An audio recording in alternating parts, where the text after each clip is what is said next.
sad. Sorry, I was saying hello to Ashley. And then you can bring yourself up on the live screen over there. Okay. So click live screen. Live. At the top. Where am I? Oh. There you go. Okay. And now everyone can see you. Now everyone can see me. But I'm not centered over here. But then I'm gonna be off center for that. I need to just move the camera. Oh, it's because the damn cat moved the screen. Oh. I mean, I can... Okay. That kind of works, too. I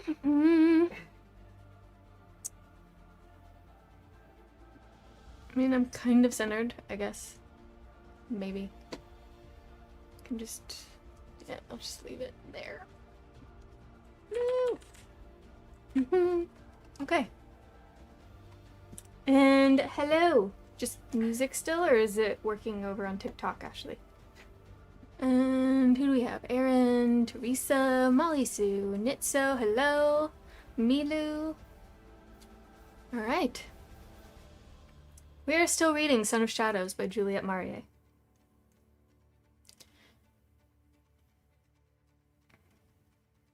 And Kemian, thank you for subscribing for 6 months in a row. You are awesome. Thank you. Kemian hasn't been in a while. He's been in. Well, he must love you more. I actually don't know. It's Scott. Scott came in. Okay. I was like, I'm pretty sure. Scott must love you more than he loves me. Came by to lurk. Okay, that's totally fine. It's a thank you. And hello, Bear. And we have Capitan. Good to see you back in here.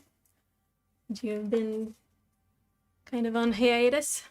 Destiny says you look extra pretty today, so I was correct. I do, thank you. This shirt's kind of big. I like the poofy sleeves. And I wanted to wear it with a vest, but doesn't really work with the vest because the sleeves go down too far on the shirt. So no vest for me. Gonna have like a herringbone and green and brown vest that I love. And hello, yes, we are glad to see you guys over on TikTok. And it is working sound. It's working. I want to get clarification first. Just in case. Oh, thank you. I appreciate that. I feel like I look so tiny whenever I sit in here because the camera's set to fit Castle, so I look so little. You ate a whole box of frozen stuffed tacos. That's a lot. Sounds like she was very hungry. Sounds like it. And Kemian said he's sorry, he loves you too. Alright. Yeah. I'll believe you this time.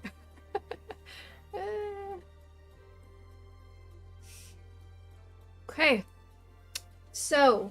And Bethany comes to see you, and Kemian comes to see you. Nobody comes to see me. I'm just kidding. I know you guys come to see me. Thank you, Bethany, so much. I'm more poking fun at Bethany and Kemian than anybody else. The 5th subscription. Yes. Wow, I can talk. 5th subscription. You tell stories for a living? Shh. On paper. Or in the form of art, you know. One or the other. Oh, but we are glad Capitan is feeling better, so she can be back. Keep everybody in line. Keep all those hoodlums from hoodluming.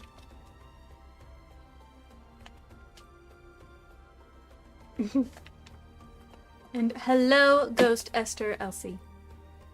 Welcome back. Hope you are doing well, and along with Elsie as well.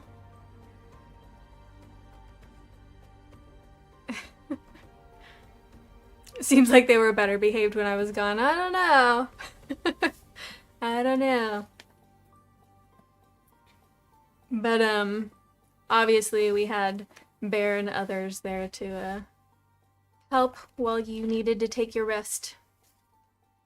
Yeah, sure, I'll bring up your drink again. There you go. It still gives the oh never mind. It didn't. What? On some of the fair, it still gives the Christmas ones, the Yuletide ones. Oh, So I didn't fix it. so Sorry. the sprout pie, the text will say on the sprout pie, the text will say Griffin wings. Oh, my bad. It's okay. It's very confusing and it's funny. In a couple of weeks, I'm gonna have to roll out the autumn stuff. Yeah. So I haven't actually come up with the autumn fair yet. As I say, should so we do a community vote for what the autumn fair is going to be?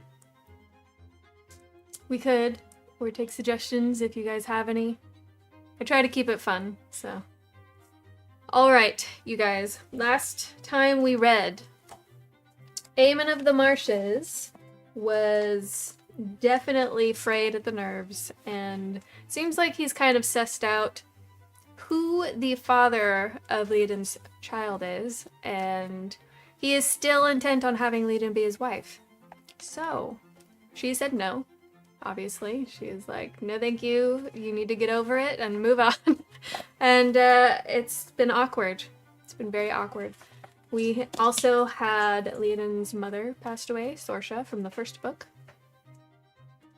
So all of her family was there for Sorsha's passing, and now they have all trickled back to whence they came. You're not ready for cool weather? I am. I'm 100% ready for cool weather. I don't know. Maddie might be very intent on his writing, so. And Ashley Lynn says hello to you. Hello. So you know.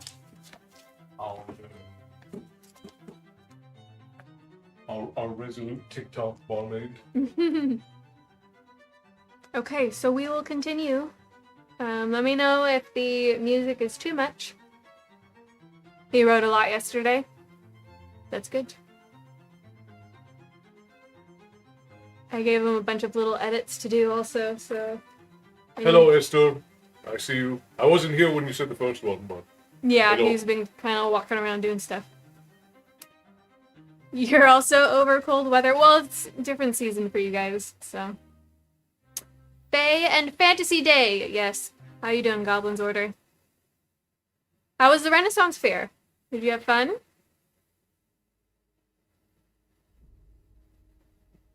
Might be in and out. That's okay, Bethany. It's okay being a ghost sometimes does not help. Well, he's not watching the chat, so... to be fair. And I'm trying to keep track of everybody. Calling Sir Tentacles, yeah. I'm sure he'll pop in eventually. Hopefully he's alright. Okay. Is that Kettle? Yes. Sorry. Are you making me more coffee? I am making more fun. Thank you. I appreciate that. Isn't he awesome?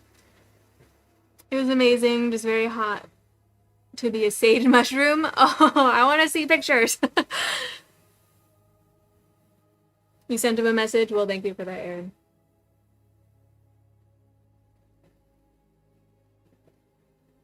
Making that moolah. Yeah, gotta do that. That's for sure.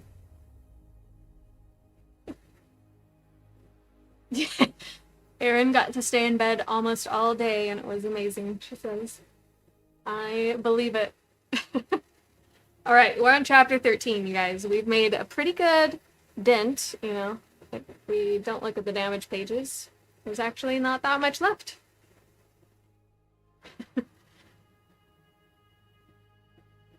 Wow, the noise gate is doing crazy work. You can't even see the kettle on the thing right now. Yeah. So glad they updated that. That's very useful. Hello, Maddie. Welcome in. You didn't miss much. We were kind of giving everyone a little bit of time to trickle in because it takes a while. But glad you made it. You went to the movies. Is it just me or do they sound funny? Do I sound funny? Do you have a noise thing on that would make me sound funny? Or is it Bethany's connection? I don't know. I'll go bring you up and shit. I just keep talking. Possums disturbed us on the roof last night. Possums are kind of like ugly cute though.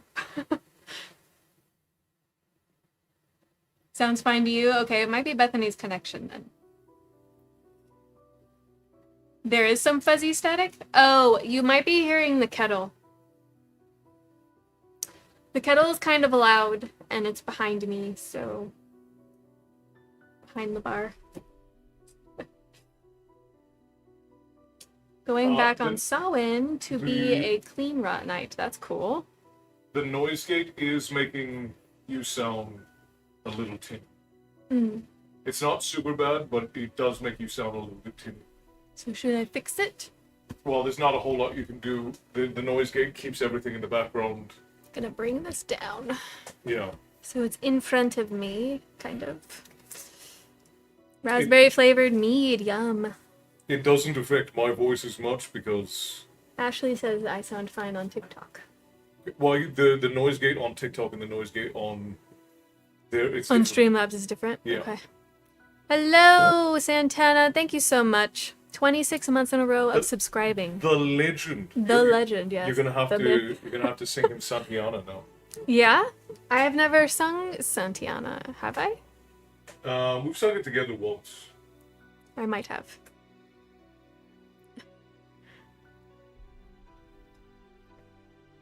I sound the same on your phone. Okay. We have Frost. Hello. I just checked you on TikTok or on Twitch. You do sound a little bit tinny. So if you want, you can turn the noise gate off. Okay. But where is that? It's not necessary. Like it's not super bad. So it's not necessary to do so. But okay. Well, it's up to you guys. If it doesn't sound good, I am reading to you after all. So. Yeah, you can click the gear icon on the mic. Okay. Which is mic and over to the right. Yeah. Here. Yeah. Then go to filters. Filters. Boop. And then you can just click the little eyeball next to noise suppression. Okay. How does that sound? Does it sound better or worse? You have to change your payment info?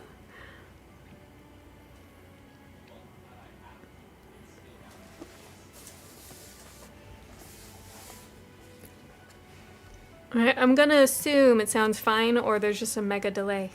Even better? Okay, good. Good. That's what we want to hear. Okay, so again, chapter 13. We're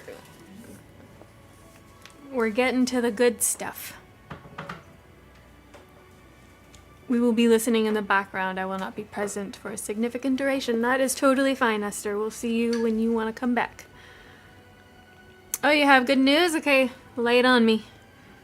I finally got my VA rating for my disability. Oh, good. I'm glad to hear that. That took so long.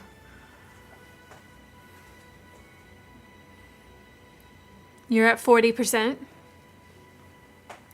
So, are you going to be getting the services that you need now?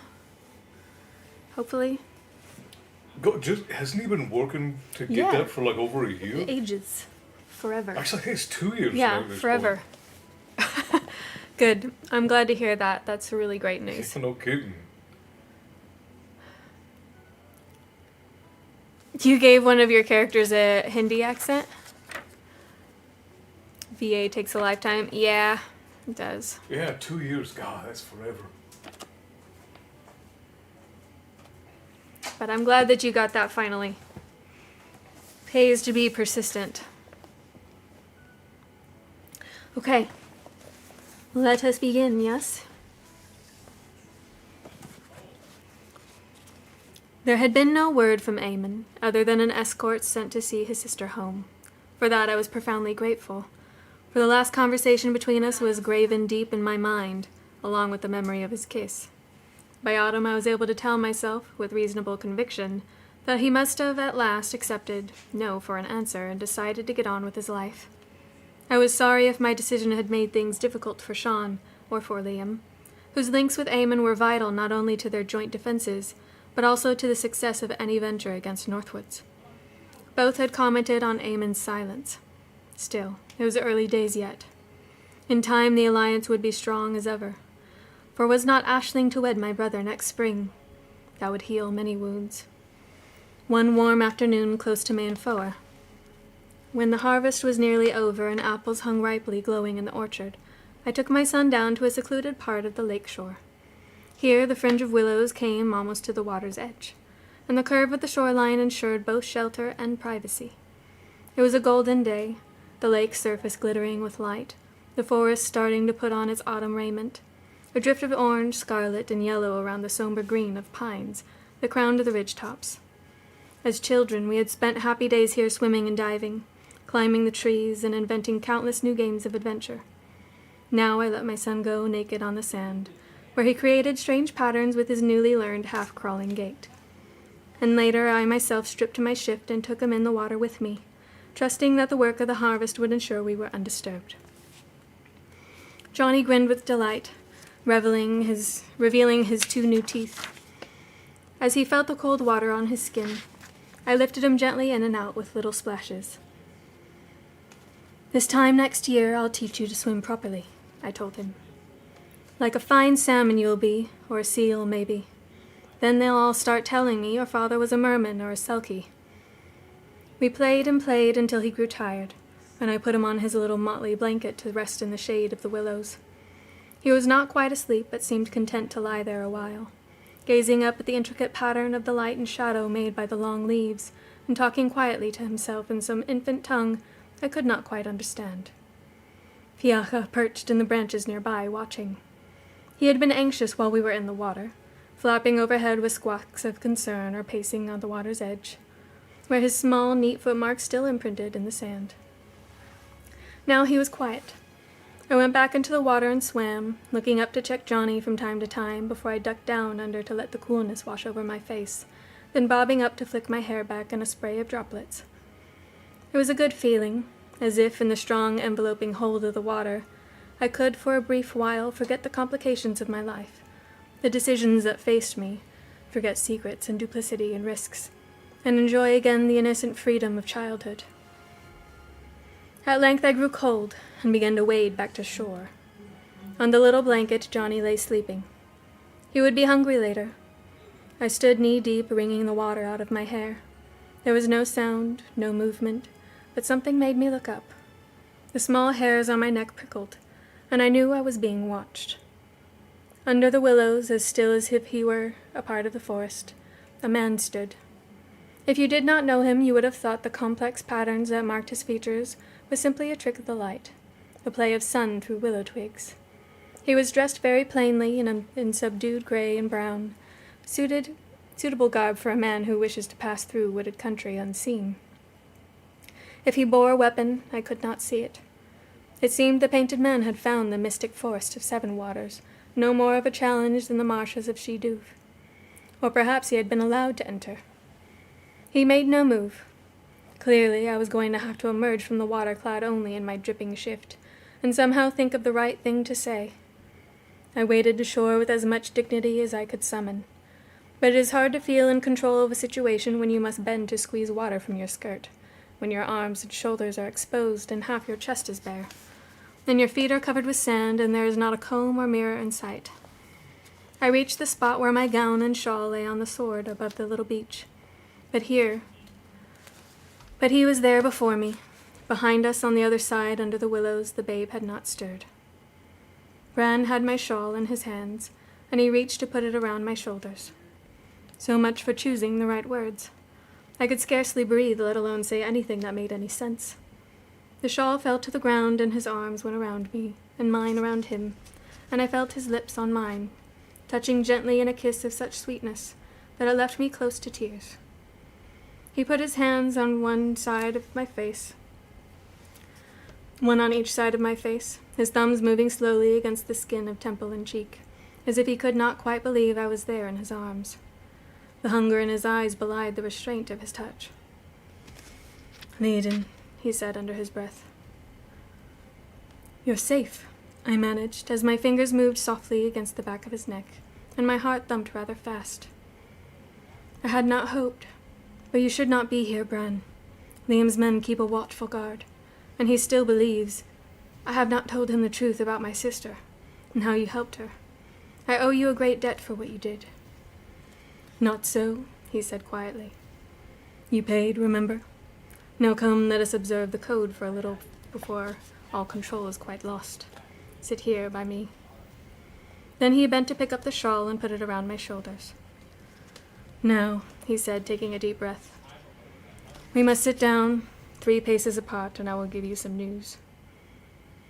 "I know my sister is safe," I said, sitting in as he instructed.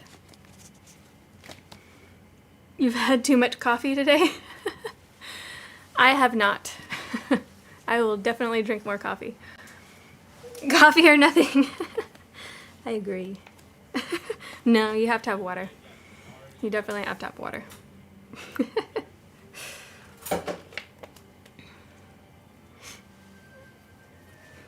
He settled on the grass nearby. "A messenger came on the day my mother died." "I see. Your mother. This will have caused you sorrow." I nodded, still finding it hard to speak, hard to breathe, hard to collect my wits at all. "There's other news that will interest you," Bran went on. "News I came by on the way here, which may not yet have reached the ears of your uncle or your brother. Oonagh is dead, strangled in his sleep as he made camp at the pass to the north. This occurred some time ago, before midsummer, I'm told. They've been keeping it quiet. There are strategic reasons for doing so. The attacker was not identified, fled in the night, and the body not found until daybreak. Must have been a man with strong hands, who knew how to move soft in the woods." My mind raced ahead of the possibilities that terrified me. "I see," I said in a whisper. Ads in 5? Okay. If you want, you can just run them now and then have a little bit of a chat while they're going. Okay, we can run it now. And So, then scroll down. Not that one. Down at the bottom. down, The 3 down. one. This one? Yeah, because that'll give you an hour without ads. Oh, okay. We're gonna do a 3-minute ad then, real quick.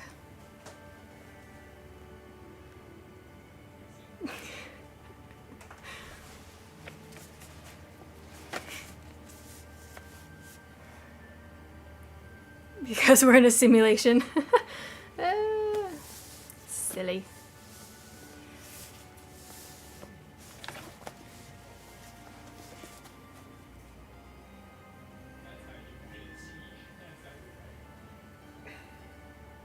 And Santana says hello. Hello, Santana. I come back to see, I get gassy. Yeah, Erin's just out here. TMI, everybody. It's alright, that's why we love her. She's a chaos goblin.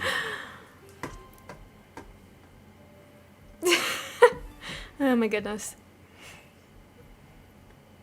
Frost also says hello. Matty and Frost and Milu and the bear. Hello, my friends. Good to see you.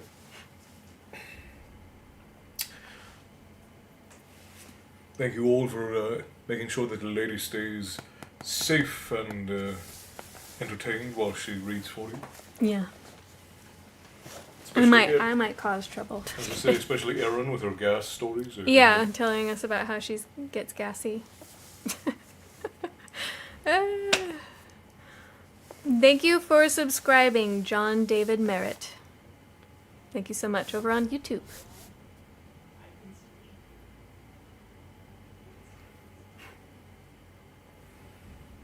There's reasons for my words. Okay.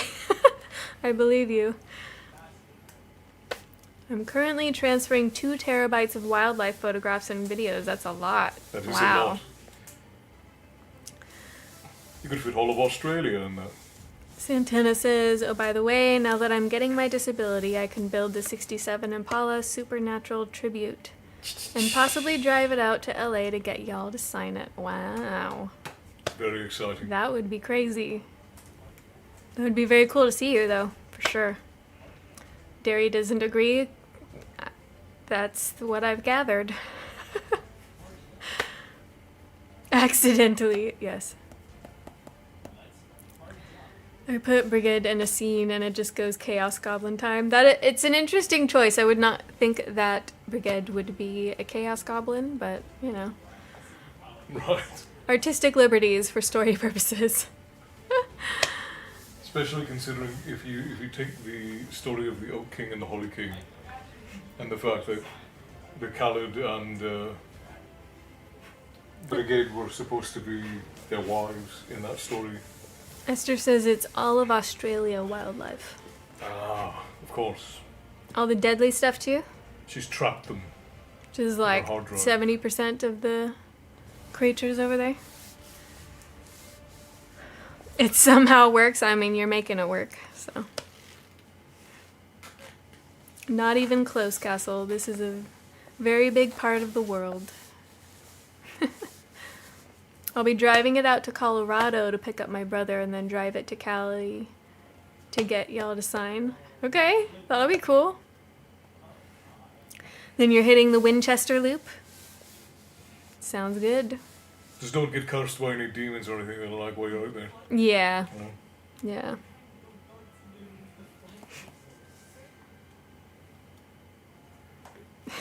Okay, looks like the ad is done, so we can continue.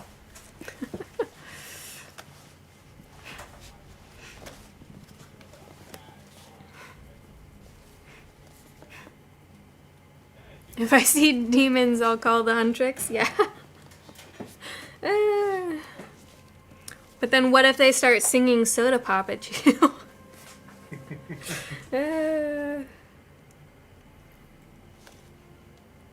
Okay, thank you, Frost. Alrighty.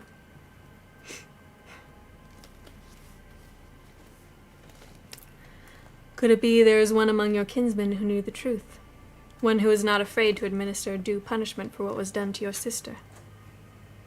I think maybe Sean guessed at the truth, I said slowly.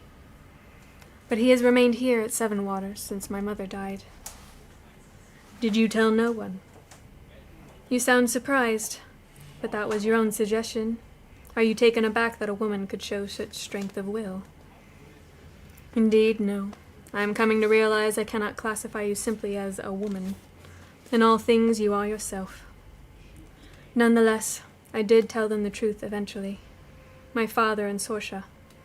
I could not let my mother die believing Neve had perished. I told them what you had done for me.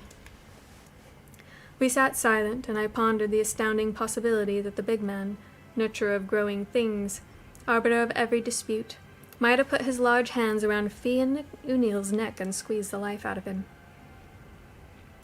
I wouldn't let it bother you, said Bran without emphasis.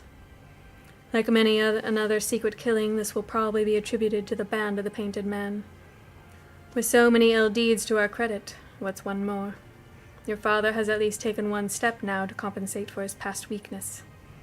I scowled at him. Must a man kill and maim to earn your respect? He regarded me levelly. A man or a woman must at least be able to make sound decisions and abide by them. If a man has responsibilities, he should not relinquish them on a whim. If he chooses the path of lands and family and community, then he must shoulder that burden for life, not toss it aside to follow any woman who dazzles him in passing. I sighed. I wish you could have met my mother. You'd have only needed to speak with her once to change your opinion entirely. As for my father, he made a difficult choice when he came to here to be with her. He did not shirk responsibility. He simply changed one burden, as you put it, for another. She needed him, Bran. She needed him as... My voice cracked, and I held back the words, as I need you. I would not say it. We sat silent for a while, and then he said, I cannot stay long. I must see your brother, for my mission is but half completed. Are there other women nearby, or are you quite alone here? We're unlikely to be disturbed. Why do you ask? I told myself I would exercise restraint when I last saw you again, but... His words were lost because suddenly our arms were around each other, and our bodies were pressed close, and the tide of pent-up desire flooded through us, for it could be held back no longer. And it was very sweet indeed to feel the hardness of his body against me and the urgent touch of his hands through the damp fabric of my shift. All faded, but those sensations... It was as if there were no man, no woman here on a shore beneath the willows. No Bran and no Leodin. Simply two halves of something broken that must now, at last, inevitably be made whole again. I sighed and pulled him more tightly against me. He whispered something and moved subtly, and I gasped. Then there was a wailing from the other side of the little cove, and a cawing from the branch above, and we both went very still. The wailing increased, and we moved apart and rose, and I walked over to pick up my son in my arms as Bran stood motionless on the grass, his face very pale. "Sorry," I said ridiculously. "They can't wait for their dinner at this age." For my son was hungry and cross, and there was no choice but to sit there in full view and pull down my shift and put him to the breast. The wailing ceased instantly, and as he began to suckle, and the raven held its tongue, perched there above us. Tiacha had not warned me of Bran's arrival. That was a strange lapse for such an effective watchdog. Alan dropped in on Did I just hear a spicy scene? It's not that spicy. It's not that spicy. And hello, Alan. Welcome in. Maddie is on Twitch.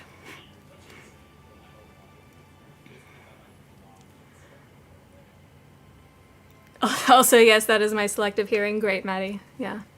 It was kind of spicy, but, like, they didn't do anything.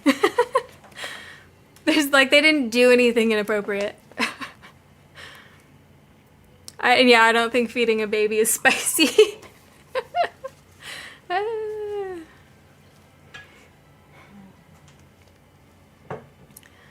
To Maddie, LOL, is that what you meant? Hi. Alan, Maddie, Alan says hi. Depends on how you frame it. Oh my gosh, you guys. It's like being in a high school classroom and you say the word penis and all the boys giggle at themselves. I'm now dead. Okay. Hopefully you don't stay dead forever. Alright, you guys. We'll continue.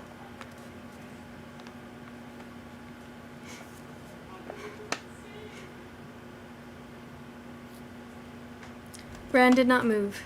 He was staring, his eyes shocked, his expression again remote, a mask. "Clearly you wasted no time," he observed. "Why did you not mention this before? What game were you playing?" Memories of another such conversation came flooding back painfully, and tears of hurt and outrage pricked my eyes. "What do you mean I wasted no time?" I whispered angrily. "My informants usually do better. Nobody thought to tell me you were wed and with a child. I was a fool to come back here."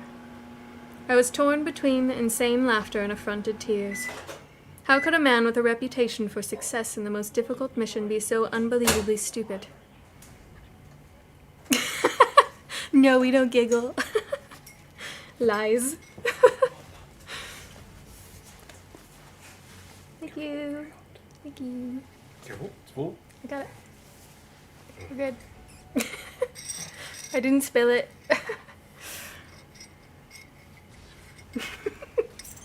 You guys. Santana's just in there, just says penis.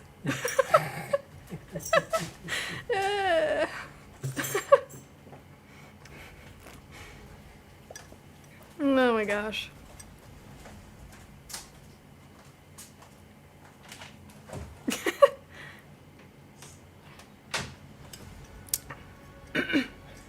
Get some tea. You're definitely laughing, Maddie. I already know.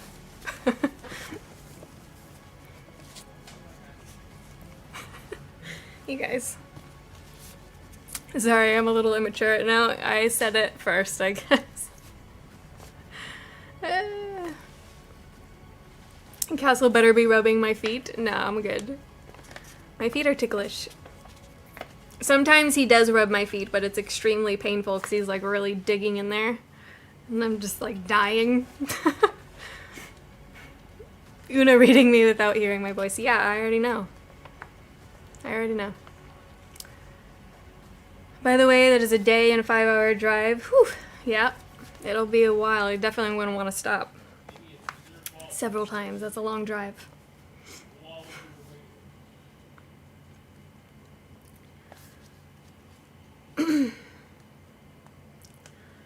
thought you came to see my brother, I said shakily. That was true enough. I did not lie to you.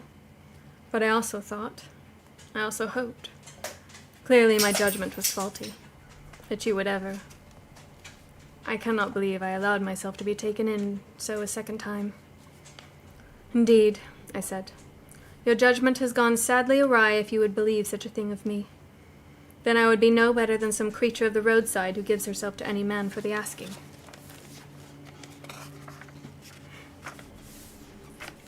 Oh, she says you're too rough. Sad. Is it a bunch of you got this emojis? Is that what's going on? Hello, Sampath Gunasena? Welcome in.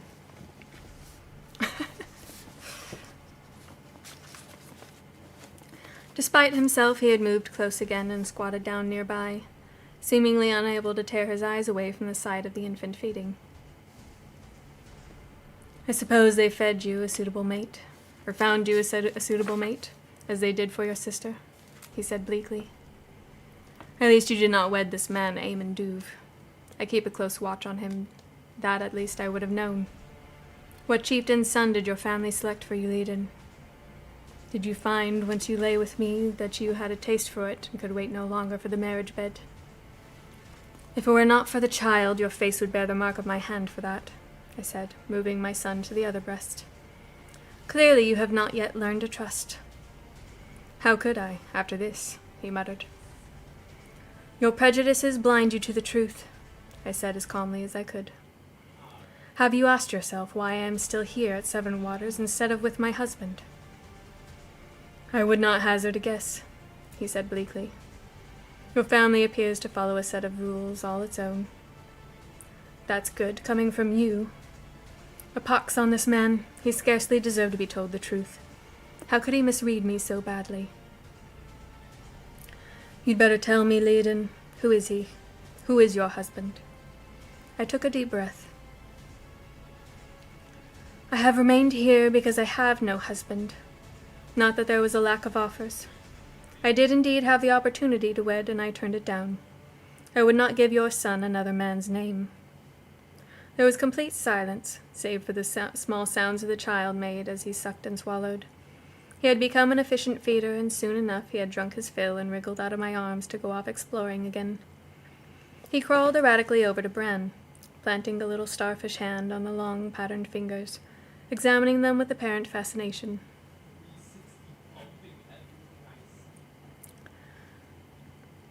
What did you say? Bran was sitting extremely still, as if he feared to move at all, lest the world should come crashing down around him. I think you heard me. He's yours, Bran. I told you once I would have no other man but you, and I have not lied to you, nor ever will. How can you be sure? Since I have lain with but one man, and that only for the one night, it seems to me there is no doubt whatever. Or have you forgotten what passed between us? No, Leiden. He moved his fingers just a little on the grass, and Johnny sat down suddenly with a small sound of surprise. He gazed up at his father, his gray eyes reflecting the fascinated apprehension of Bran's. I have not forgotten. Such a night and such a morning remain grave and deep no matter what follows. But this I cannot believe. I must be dreaming. It is surely some fantasy of the imagination. It did not feel much like a fantasy when I was giving birth to him, I said dryly. He looked at me, mouth set very grim indeed. Why didn't you tell me? How could you not tell me? I came close to it, when I saw you at Shidouv. But that was not the time, and besides, it seemed to me you already bear more than your share of burdens. I hesitated to add another. And yet I did want you there. I wanted you there so much, to share that moment of joy when our son came into the world. There was another silence. Johnny, tired of the hand, had crawled away onto the sandy shore. Bran watched him, and there was a look in his eyes that made my heart turn over. But when he spoke at last, his voice was under firm control.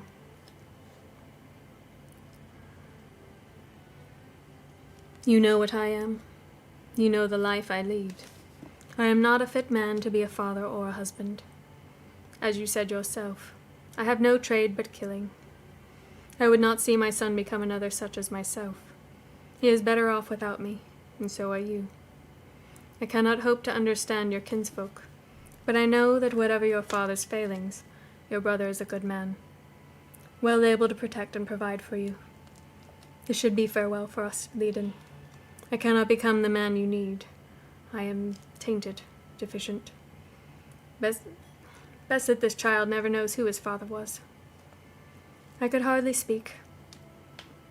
So you would replay the story of Cuchulainn and Conlai, is that it? A tale of great sadness, he said softly. It seems to me that is exactly what this is. The two of us sat quietly, watching the baby as he propelled himself across the sand with a determination not always matched with it by his control of his limbs. He would wobble on hands and knees and topple sideways and haul himself up again. I was wrong, I see that, Bran observed after a while. When I called this a burden. It is no burden, but a priceless gift. Such a gift should not be squandered on a man like myself. Ah, I said softly. But gifts come unsought. Each of us accepted one the night we lay together. Your son does not judge you, nor do I. To him you are a clean page where anything might be written from this day on.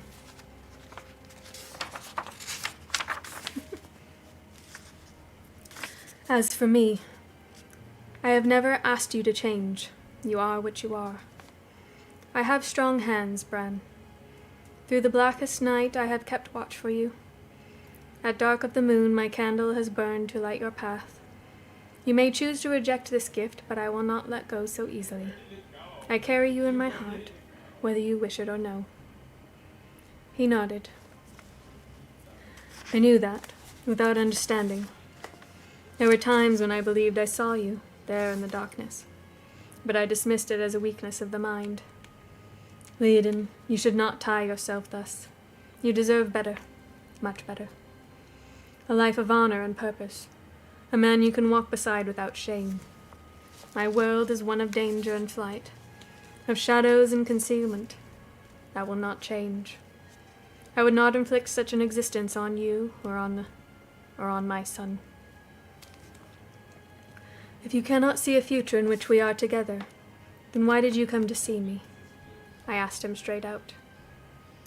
Why not simply do your business with Sean and leave as secretly as you came? You asked me once to go away with you. Perhaps you have forgotten that. You changed your mind when you learned my name, and yet you allow my brother to pay you. What is the price for this mission? Why do you work for the son of Seven Waters when you have rejected the daughter? It makes no sense. I suppose, he said wearily, it is like the net your mother cast over Hugh of Harrowfield, which made him weak with desire, so he abandoned his duty to follow her. I find the merest thought of you makes me do and say things that astonish even myself. My need for you warps my judgment. I told you once that telling tales was dangerous because it makes men want what they cannot have. Since I met you, I am tormented by visions of a different existence, one in which I would not be alone. But a man like myself must remain alone. To befriend such a man, to commit yourself to such a man, is sooner or later a death sentence. You must move on without me, Leiden. There was a terrible ache in my heart, but I kept my tone light. And you think I should have married Aemon when he asked me? I said, brows raised. He did ask me, several times. Even after the child was born, he wished me to be his wife, and was reluctant to accept no for an answer. What? He sprang to his feet in outrage. The man would have taken my woman and my child for his own, a man whose father was a traitor of the worst kind. By the powers of hell, I should have slit his throat when I had the chance. His tone changed abruptly. Is he supposed to be eating that? He queried, looking at the child. The baby had discovered a fat, squirming insect on the sand and had managed to grasp it in his small fist. Now he was conveying the wriggling morsel toward his mouth. No, Johnny. So every child does, right?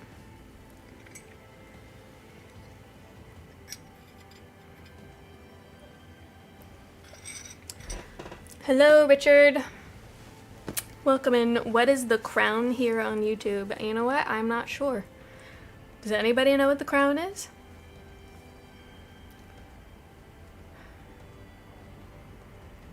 Yeah, bugs and mud. Delicious. So good.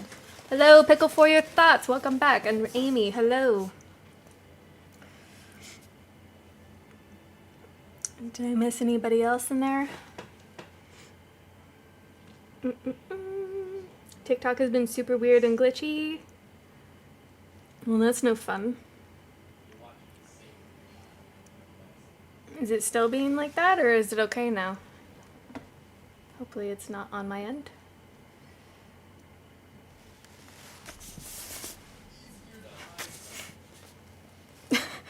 Destiny is trying to sell Maddie? What?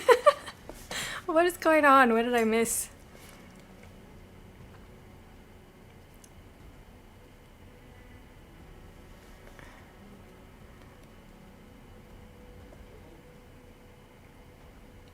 Not trying M. Okay. You get XP points on YouTube? Oonagh, is Maddie here? Yes, Maddie is here. Maddie is on Twitch right now. So, if you see him pop up, he'll be in the combined chat. Maddie's like, am I here? Do I exist?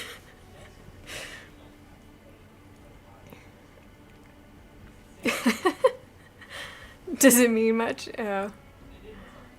I didn't even realize there was a whole experience point thing on YouTube.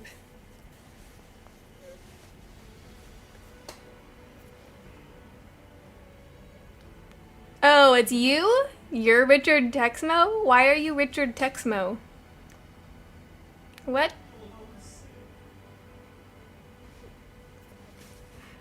Why is your name Richard Texmo?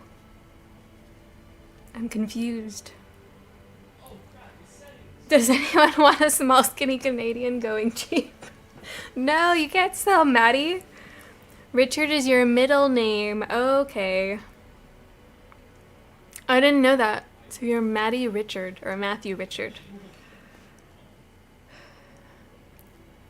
Jealousy is a fickle pickle. Yes, it is. I was so confused. Okay. Alright. Matthew Richard. I will try to remember that. Have I ever seen you come in on YouTube as Richard Texmo? Interesting.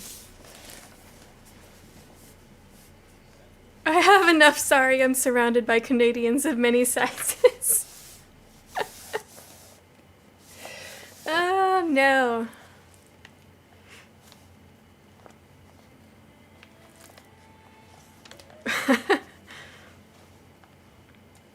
Your initials are so bad. MRBC. What's wrong with BC?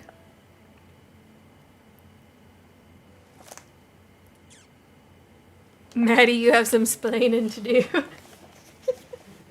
Just in here. Probably trying to confuse me on purpose. No, just kidding. Okay.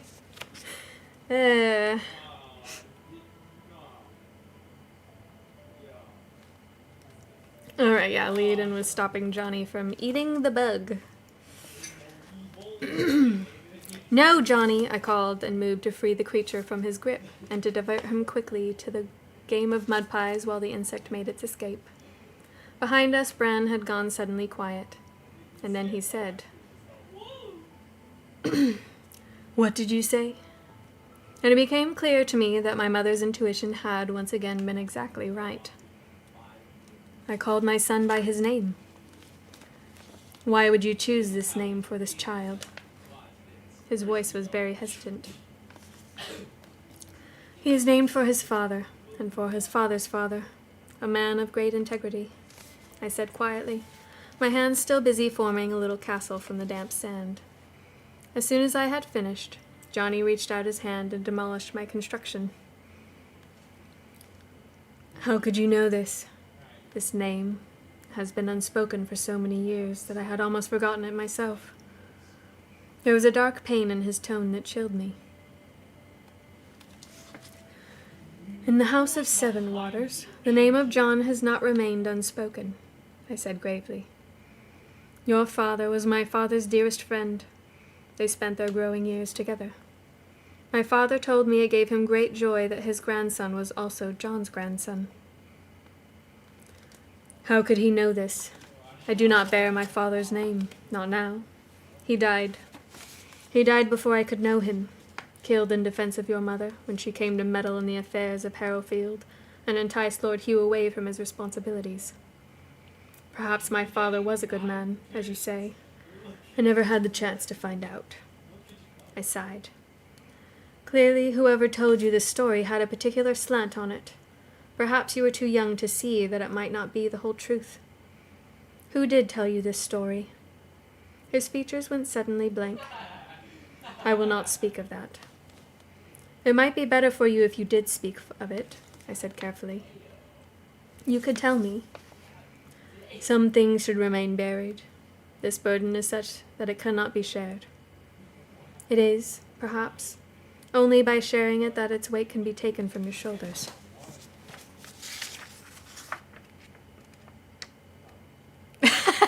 You were telling him he was so stupid? I know. Right. Bethany is just in her car, ranting at Bran.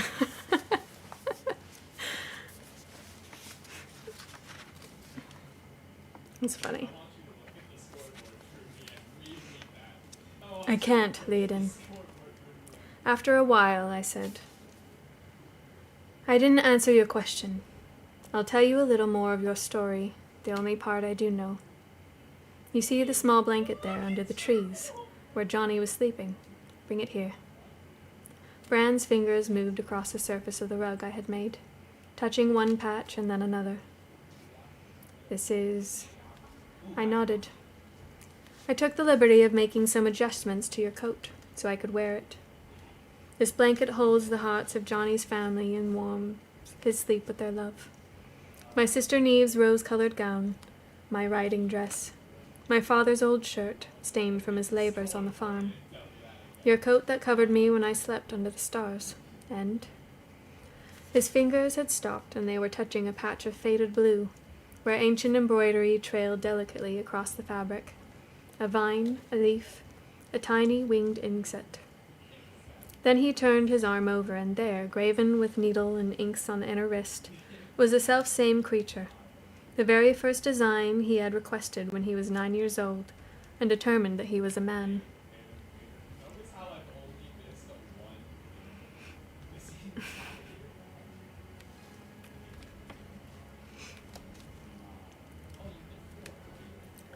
This fabric comes from a gown my mother wore and treasured, I said.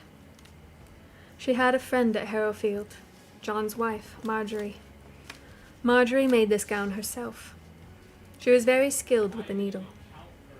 It was a gift to my mother, a gift of love. For when Marjorie's son was born, it was only my mother's skills as a midwife that saved his life. When my own Johnny was born, my mother said it was just... my mother said it was just... That's weird. My mother said it was just another such labor. It's a weird way to say that. And the infant was so like that other that it could not be coincidence. She said, I think I could put a name to this child's father. Hughdon. Lord Hugh agreed. I wished to give my son his father's name. I wanted to give you back your name. Your parents would not want you to hate Bran. They owed a debt of gratitude to my mother, and she to them. They sheltered and loved her. Okay, that music is loud. Like, what is that? I need to skip it.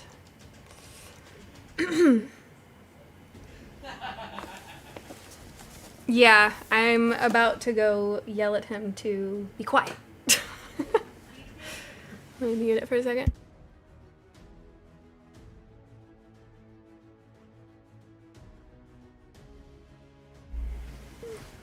I called his name and he immediately said sorry. He knows. Teenagers.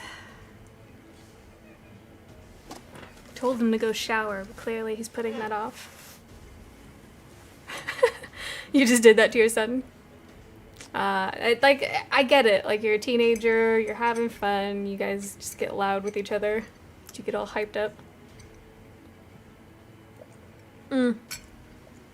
Still, boys in general. It's just how it goes. I mean, girls get loud too, to be fair.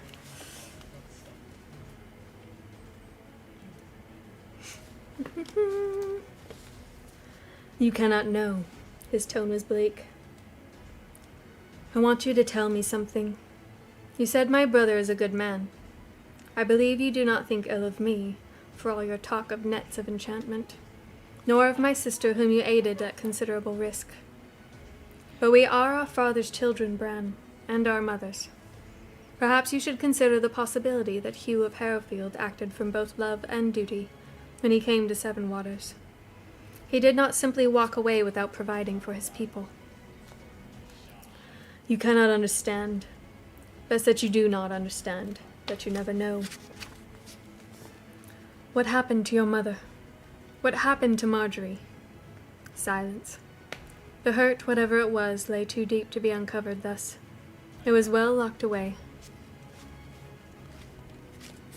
Yeah.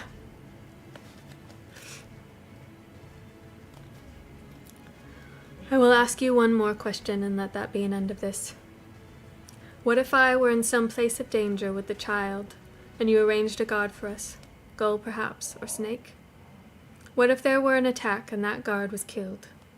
Would you consider you acted unreasonably in asking him to undertake that duty? He would not be killed. My men are the best. Besides, that's not the way it would be. If you and Johnny were at risk, I would guard you myself. I would not leave such a task to another. The question is inappropriate.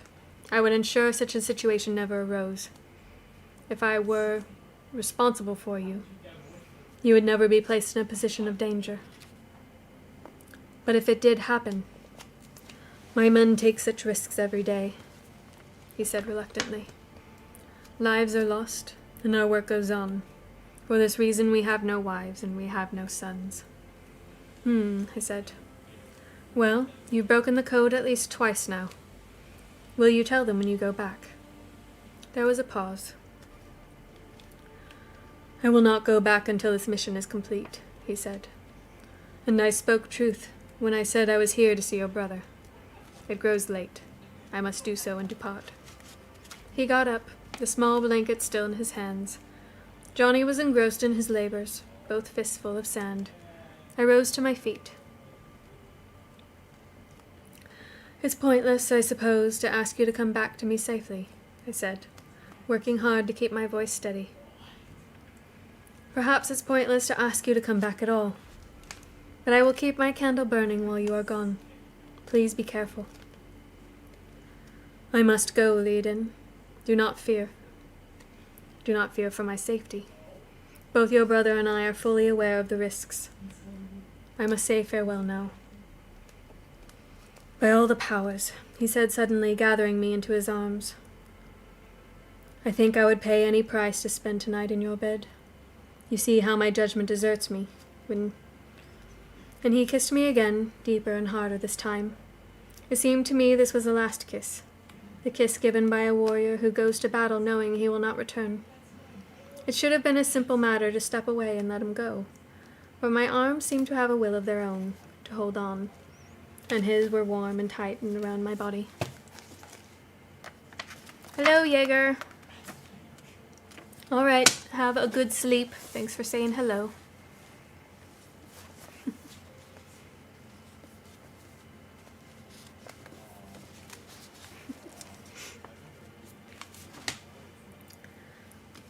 You still believe this to be some spell?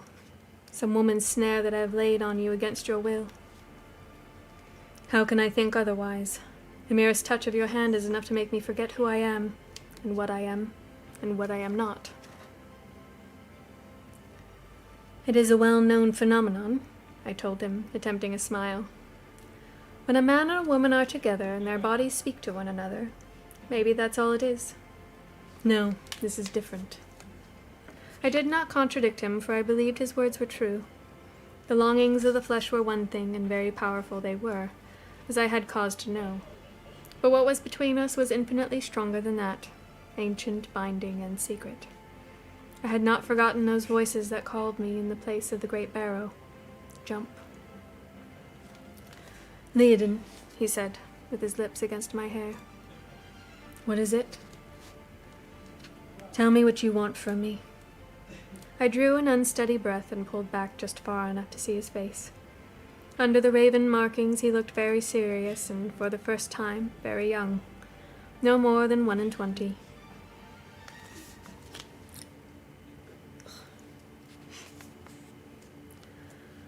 That your spirit could be healed of its scars, I said softly. That you could see your way. That's what I want. For a moment he seemed lost for words, and a small, perplexed frown creased his brow. Your response is not what I expected. Always you have an answer that silences me. My fingers reached up to trace the pattern that marked his features, that circled his great, steady gray eye, that defined the plane of his cheek and the strong line of his jaw. I've been told something like that before, I said. By my Uncle Connor. He invited me to enter the Nemetons and become a druid along with my son. Don't go away. His response was instant, an echo of that child I had heard in his mind, screaming in the darkness. His arms tightened around me so I could scarcely breathe. My heart thumped. He had frightened me. It's all right, I said quietly. I will keep my light burning for you. I told you that, and I will never lie to you. I rested my forehead against his chest, wondering how I could bear the moment when he would take his arms away from where they held me fast and vanish back into the forest. You have told me, he said very quietly, what you want for me. But what do you want for yourself? I looked up into his eyes, and I believed he should be able to read the answer on my face. I would not put it into words, not now. I'll tell you that when you come back, I said, my voice wobbling dangerously. You are not ready to hear that answer. Now, you better go before I give you another excuse for your argument that women turn on their tears whenever they choose, just for effect. It was very hard to let go, but we did, and Bran knelt down next to his son on the damp sand of the little beach. Johnny looked up and said something in his incomprehensible infant language. Indeed, Bran replied gravely. It was just as well, I think, that you woke when you did this afternoon. We might otherwise have made another small son or daughter to be born into a world of shadows and uncertainty. His long fingers moved very gently to touch his son's brown curls, and then he rose to his feet. Willingly tied to your chair by the tavern. Okay. Are we summoning Maddie now? Oh my gosh.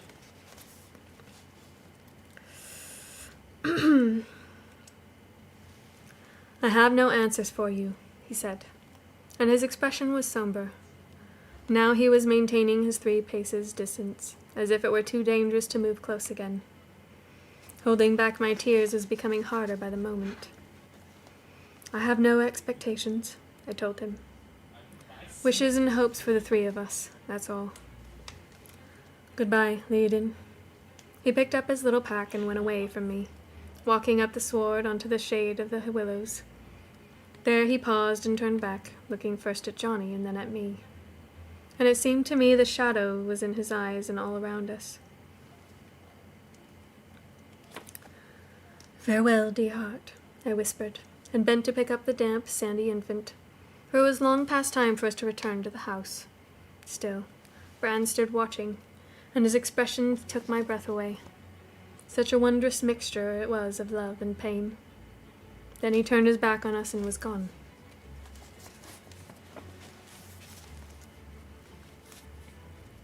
Did it freeze for a moment? After that, the sight came to visit me unbidden with a vengeance. I believed myself strong, but it was a test such as I had never yet encountered.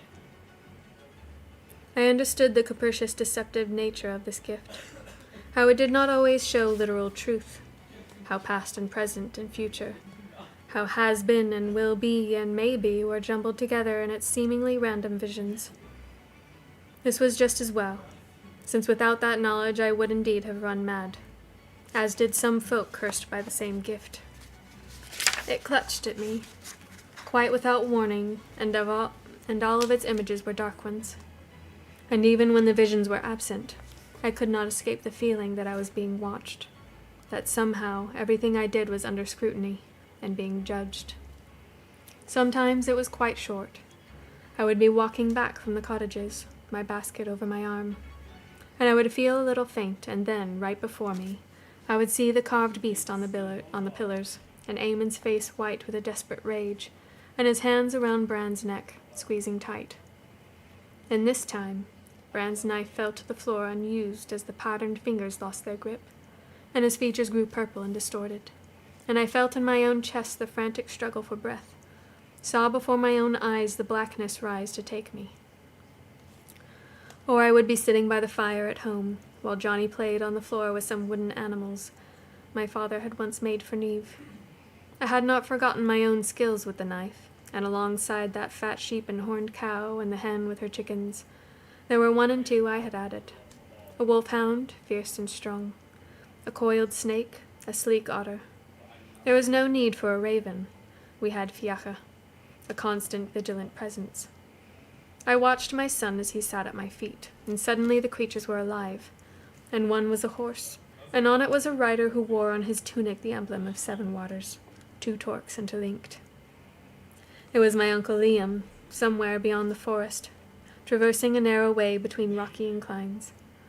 And there was a whirring noise and a thump, and with a look of mild surprise on his face, my uncle toppled silently from his mount to lie motionless on the earth, a red feathered arrow protruding from his chest.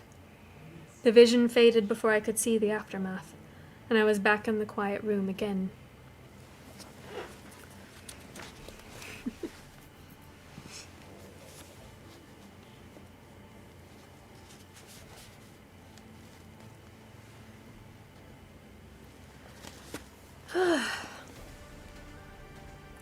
Ooh, enunciated Johnny, practicing.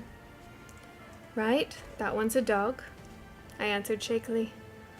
Liam was at home and in good health. That was one of the problems with the sight.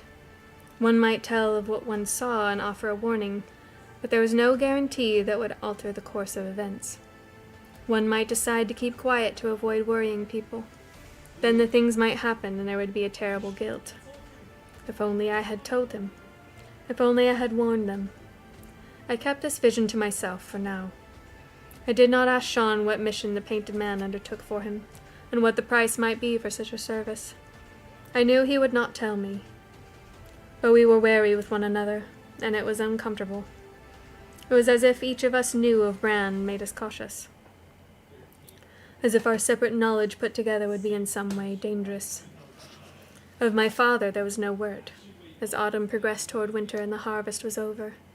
It was past time for culling stock, and root crops must be stored, and butter and cheese laid away for the cold time. There was an edginess about the household, and down in the settlement folk began to come down with a bitter, racking cough. "Where's Ubden when I need him?" I heard Liam muttering as he strode about the farm with a cluster of workers all asking questions at once. That's not a promising vision. It is not. It is not. And it would definitely be agonizing to have these visions and not know which you need to actually be concerned about. You just don't know if it's playing tricks on you. You just feel like a crazy person, you know?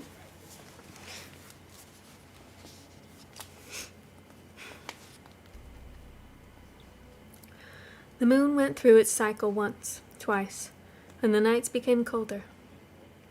I lit my candle and watched my child grow. There was a chill in the air that was not simply winter's coming.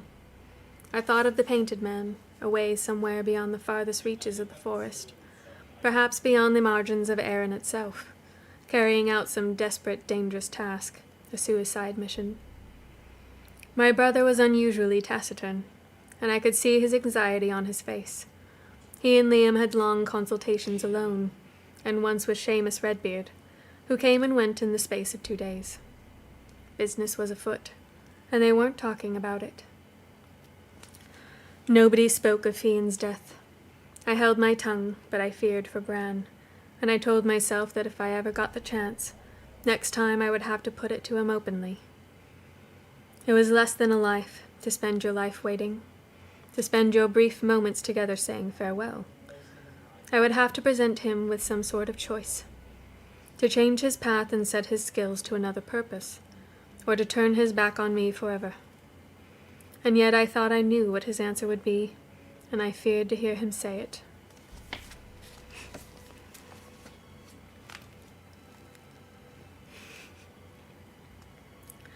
Then there came a night when my visions were too many and too dark, and I was forced to share them. Perhaps I was asleep at first, but these were more than nightmares. It was fragmented, as if my mind put together many times and places and spun them around and threw them back at me like poisoned barbs. I saw an old man wandering the empty halls of Seven Waters alone, his gnarled fingers grasping the staff of yew for support. He was mumbling to himself, "They are all gone. No sons, no daughters. How can the forest be saved if there are no children at Seven Waters?" And I saw that this crippled ancient was my brother, Sean. The picture changed abruptly, and for an instant all was dark, and I was in a tiny confined space, my limbs cramped and folded, and I could not breathe. It was hot, so hot and tight, and someone was screaming. But it was so hard to breathe, the scream was more of a whisper. "Where are you?" My eyes opened abruptly, and I was gasping and shaking, lying on my bed at Seven Waters, and when my terror abated, I recognized that it was not entirely dark, for the small flame of the candle still glowed. Wait, what? He doing the tracker? Silly.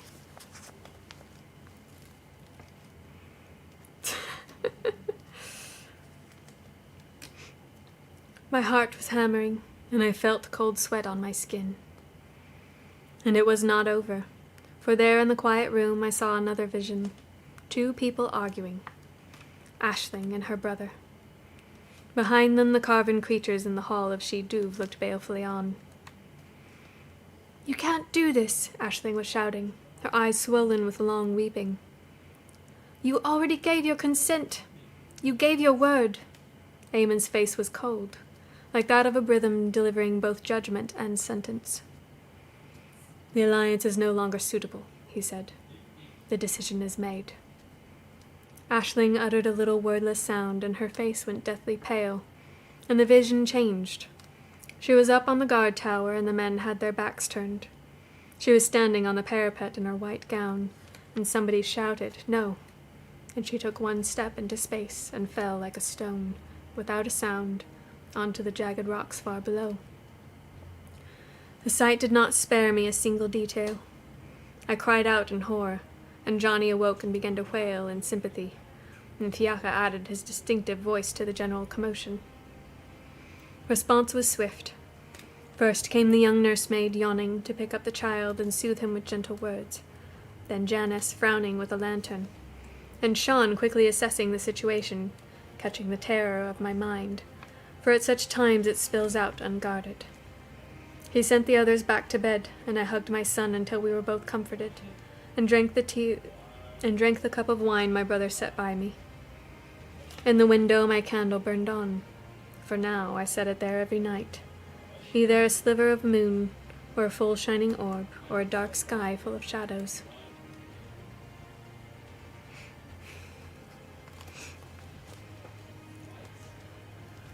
"Better?" asked Sean after a while. I drew a long, shuddering breath. "Sean, I saw." "Take your time," my brother advised quietly, sounding not unlike our father. "Want to tell me about it?" "I don't know. It was terrible. Not just this, but... Sean, I don't think I can tell you this." The image was still in my mind. Shattered bone, sightless eyes, bright hair and bright blood, and other things. I held a barrier around it so that he could not see into my thoughts. I'm worried about you, Leodin. Sean held his own wine cup between his palms and stared into the candle flame. There was a new gravity in his features. Father's absence had changed the balance of our household more than anyone expected. These visions have disturbed you for some time, I know. Perhaps you should talk to Connor. He would come if we sent for him. No, I said abruptly, thinking Johnny is older now. Connor would ask me again to go into the forest with him, and I would have to find a reason for saying no. Sean, I need you to tell me what is happening. I know it's secret, but the sight seems to be warning me of disaster, and I fear for all of those close to me, and I cannot tell what warnings to give. What is this mission that the Painted Man undertakes for you? Who else knows of it? And what of Eamon? I would not say Ashling's name, for as soon as he heard me speak it, he would know my vision was of her, and he would get the truth out of me, a truth that might or might not come to pass. He would be bound to act on it and maybe precipitate disaster. Sean's lips tightened. There's no need for you to know. There is, Sean. Lives are at risk. And more than lives, believe me. Leodin, asked my brother. What? I knew what was coming. This is his child, isn't it? There was no point in evasion now that he had finally given a voice to his suspicions. And yet he could not be told the whole truth.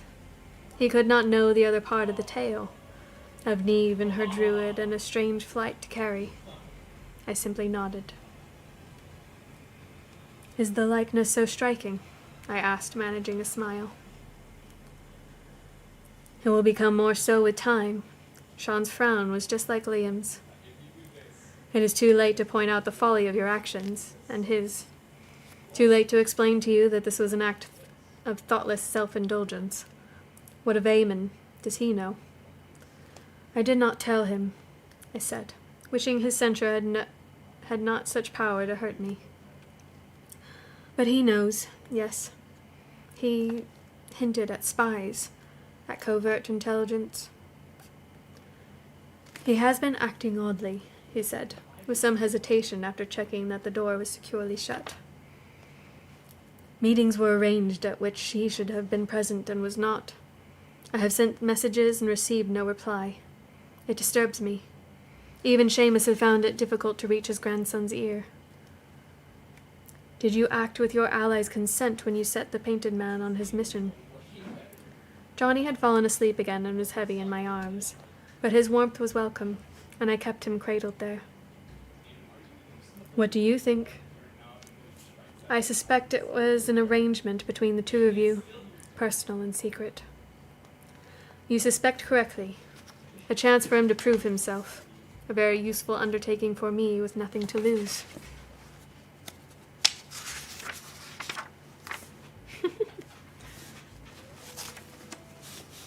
Who wants to be a star? You guys are funny.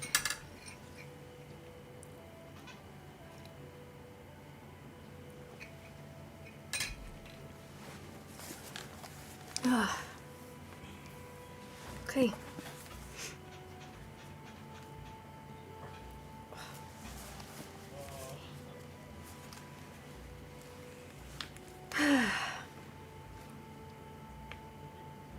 What do you mean? I asked, feeling suddenly cold.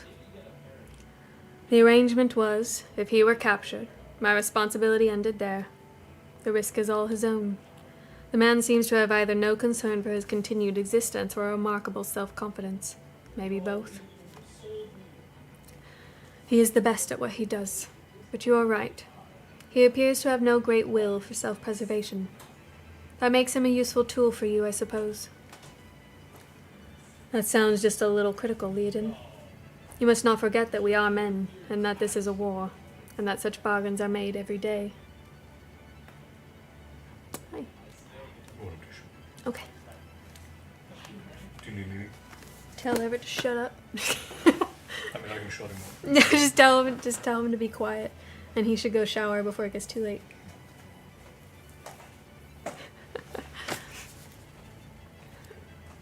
I should give my dog to Rumi or possibly the Saja boys. What? What are you talking about? Why is your dog being brought up with the K-pop Demon Hunters movie? Queso and pepper slices. That sounds good. My dog is a demon and wants to be a star. I see. I see.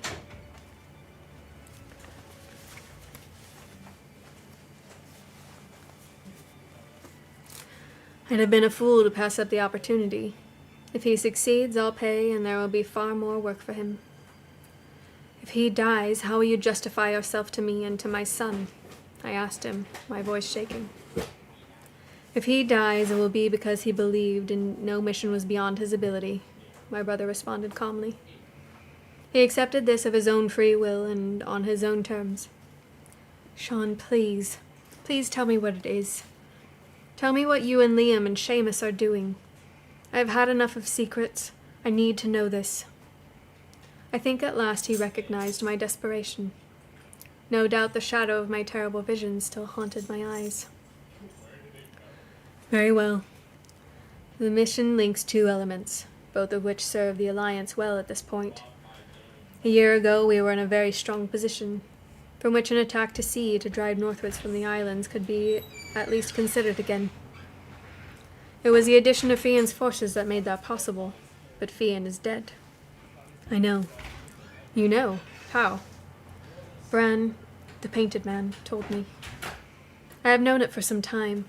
I thought it best to say nothing until the news reached Liam and became official. Why would he tell you?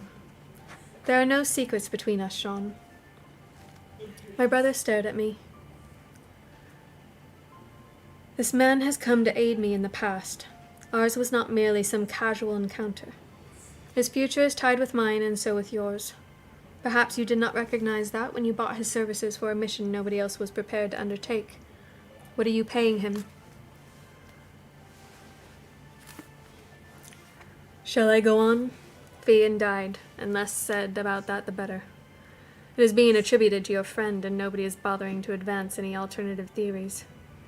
We were immediately faced with a problem. Fionn's support was integral to success in the field. In addition, the O'Neill of Tyrconnell have maintained their ongoing dispute with their kinsfolk in the south. There's no love lost between the High King and Fionn's father. And Seven Waters and its allies just happen to be strategically placed right between the two. Fionn's people kept the deaths quiet for a long time. Before midsummer it happened, less than a moon after father departed abruptly. I nodded without comment. So on the one hand, it's vital to renew the alliance with the Northern O'Neill, but subtly, without angering the High King. Such ties are best strengthened by marriage, but Neve is lost, and one does not offer a girl with a fatherless child, whatever her lineage, as a bride for a nobly born chieftain.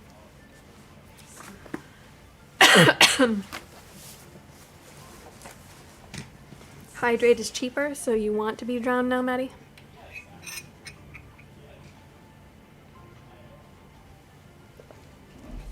Is Bear going to sleep? I hope you feel better. Get some rest. You're prepared, you've hired a lifeguard. Who's the lifeguard, your dog?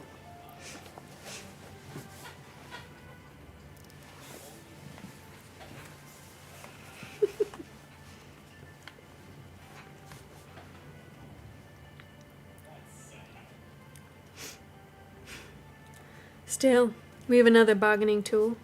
We can provide armed support, a bulwark against an attack from the south. In the future, we may be able to offer specialized services, kind of services in which the Painted Man excels.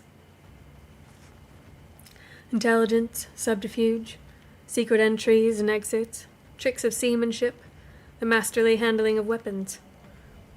That way your friend and I could only aid each other. Those things are for the future. For now, Liam and Seamus and I have set up a very private meeting with the O'Neill at the secret location. We are confident of their cooperation. Eamon's absence has been cause for concern, as I said, but Seamus will have told him that part of the plan by now, and he'll be certain to support it. He'd be a fool not to, situated as he is right by the pass to the north, and line for direct traffic out of Tyrconnell. You have told me but half. I rose to put Johnny in his small bed and cover him with the many-colored quilt. Ah, the mission. I wondered at first how such men with their highly distinctive appearances could possibly make a success of our covert ventures, of spying and infiltration. I wished to send an observer to the heart of the Northwoods camp, to Greater Ireland itself, to bring me accurate plans of their fortifications, to identify their weak points, to provide details of the numbers and movements of men, the information about their seagoing craft. I believed it could not be done, for the Briton has too good a network of intelligence. Most certainly I thought so ostentatiously marked a creature had no chance of success. Coda? Coda! Chill out, man. You're gonna bite your butt off. Stop it. Oh, okay. Yeah, I'm sure they will drown you. And we have ads? Hold on. Okay, yeah, in like 20 seconds, I'm gonna go ahead and do the 3 minutes. Yeah, he's chewing on his butt. But he's been going at it for so long, he's probably got a hole in his butt.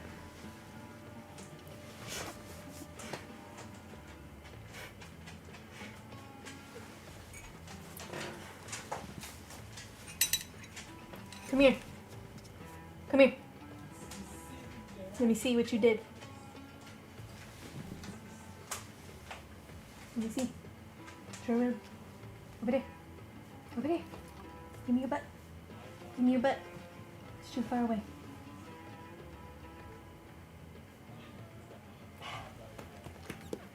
Can't see his head. It's just an invisible dog. Yeah, he won't have a butt left. I was gonna give him a bath today, but we ended up not having time for that. Yeah. He's just, his hair is everywhere. I can't keep up with it. I'm just wishing for the day where I actually have a piece of property where I can do what I want on, so he can have a fancy dog house that he can live in with a friend.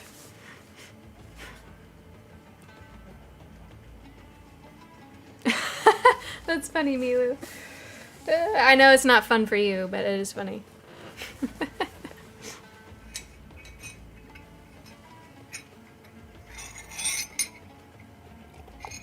Mm-hmm.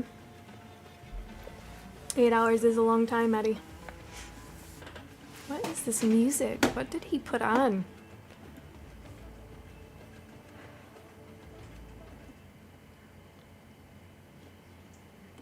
I don't know what playlist he chose, but some of it sounds like it's too much.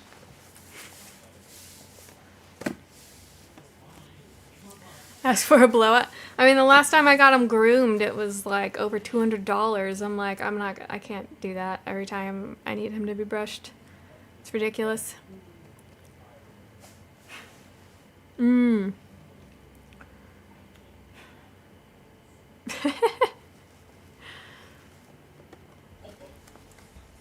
Well, it's good that you don't mind.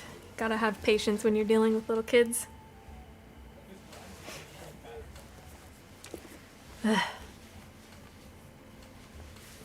Huh, Coda? Don't you agree? She's looking at me all confused, like, what? You're saying something, but I don't understand.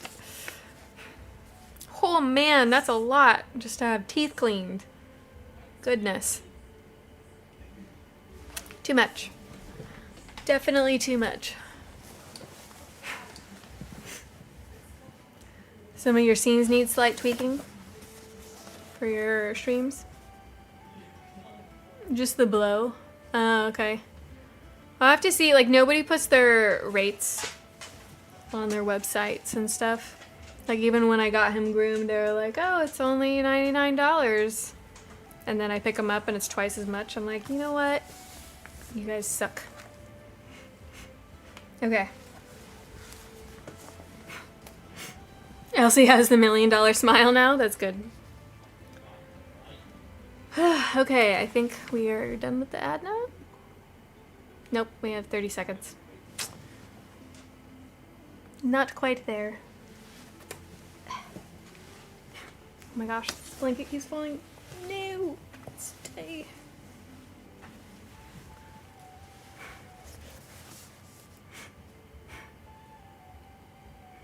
The stuff you edited, okay. I hate when people don't say it. I always quote it, and if it was going to be more, I called ahead to see if they were okay with it or if I should stop. Yeah.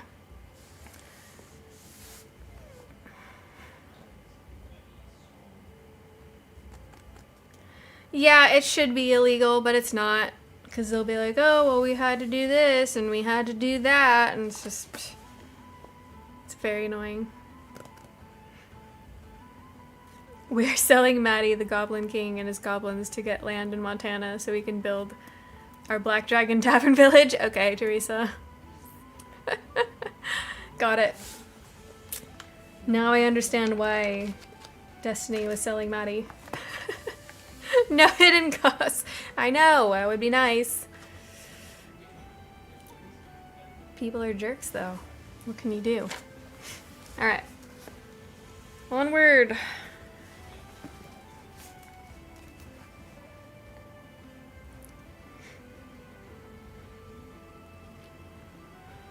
But I put it to him, knowing his reputation, and as you guessed, in this I acted alone.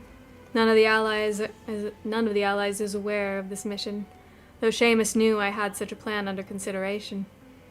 If it succeeds, I will tell them. You said your plan linked 2 elements, I said, tight-lipped. What is the other? I wanted the information, but I wanted a distraction as well. Something to take Northwood's eye off what we're doing. Our man was to let slip, almost by accident, the news of Fionn's death. Let the enemy believe our alliance with the Oonagh broken. Feed him the news that our ability to attack is much weakened. Then, next autumn, we'd give the Briton a surprise from which he could not recover, and we would take back the islands at last. And Bran agreed. Not at first. He heard me out and said he'd consider it. When he came back to me, the plan had changed. As you'll be aware, his reputation is widely known, and as a result, he can get almost nowhere unrecognized. He said he would make Northwoods an offer he could not refuse. He would offer to bring information about Seven Waters and the Alliance, enough information to strengthen the Britons' grip on the islands and present him with opportunities to attack us. The information would be false, of course, but it would be good enough to fool Northwoods, fool him for long enough for the Painted Man to gather the intelligence. Such a man as your friend is known to change his allegiance as easily as he changes his boots. He might just get away with it. If he promised more of the same, they would have good reason to let him go. When last he reported to me, he had established contact, and arrangements were in place for a small vessel to take him over in secret. And while Northwoods has been distracted by his visitor and the wealth of fascinating information he bore, we have begun to set up our new alliance and plan for the last assault. What cause would the Britons have to trust him? I whispered, watching the candle flare and flicker in the draught. He was given enough genuine information to win them over, said Sean, frowning. The false intelligence was to be passed on after that, but I will not lie to you, I am becoming anxious. He's late to report back, there's been no word. Sean, I too have cause for concern. Since we are being honest with each other, I think you might want to invite Aisling here for a while. Or go to see her, perhaps. I tried to keep my tone light, but you cannot easily hide such misgivings from a twin. What? What did you see? He was suddenly white. I won't tell you, Sean, but it is serious. You should go and fetch her, if you can. I can't, he said grimly. Not now. Liam rode out earlier tonight to discuss terms in confidence with you, Neil. The meeting is set for the day after tomorrow at a hidden location north of the forest. Seamus will be there, but I must remain at Seven Waters in our uncle's absence. Aiden, what is it?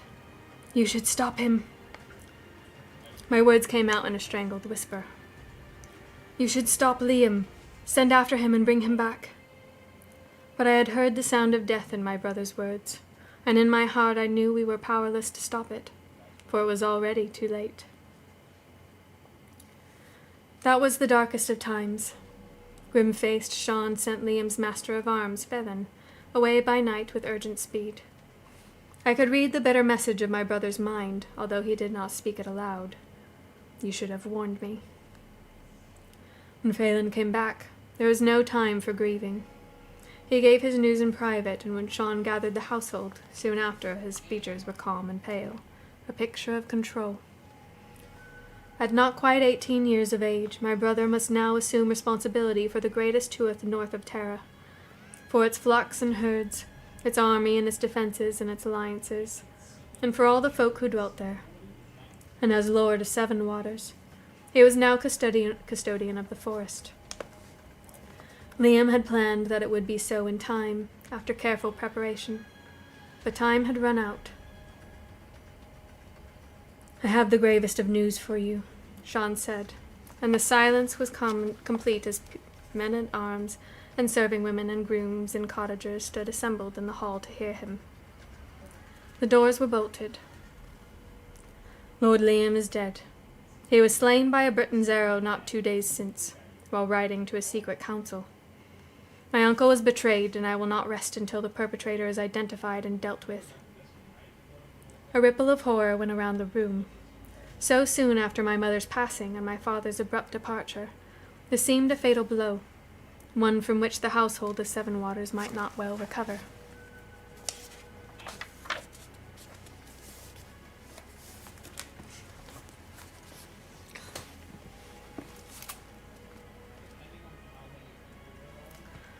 "I know I have your support and the support of our allies," Sean went on, keeping his tone strong and confident. "We will all grieve for this loss, and may find it hard to set our hands to our tasks, whether it be the harvest or the work of the house, or the bearing of arms. But my uncle would want us to go on, to keep the defences strong, to protect the forest and its dwellers as our family was bound to do long ago, and to pursue our quest to regain what the Britons took from us. The campaign will be set back, but not forever. We will rally and recover. We cannot mourn Lord Liam as we would wish. We cannot send him on his way with the ceremony of such a leader deserves, for these are difficult times, and the news of this act of treachery is best kept within our own community for now.